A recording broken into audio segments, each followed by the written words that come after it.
Good morning sa inyo guys. Salamat sa sa 18k subscriber natin today.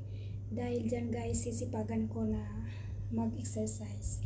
Siyempre kasi yung tummy natin, nakikita na yung tummy natin. Oh, wala na.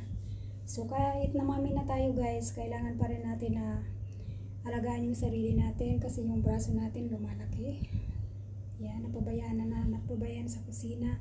So, kailangan na natin mag-inat-inat kada araw. Masakit sa sa paa. Pero kailangan natin gawin araw-araw para hindi nasasakit. O diba guys, maraming salamat sa 18k subscriber ko sa aking YouTube channel. Thank you so much sa suporta nyo guys.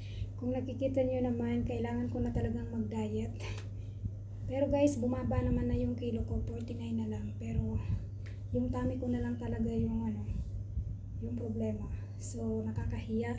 Hindi na tayo makakapagsuot ng medyo sexy na damit. So kaya kailangan na natin mag-exercise kada umaga o gabi pagkatapos nating magtrabaho. So bigyan naman natin yung katawan natin guys ng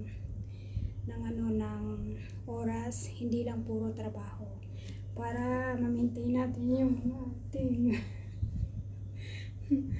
lumalaki na yung braso guys. So yan o diba?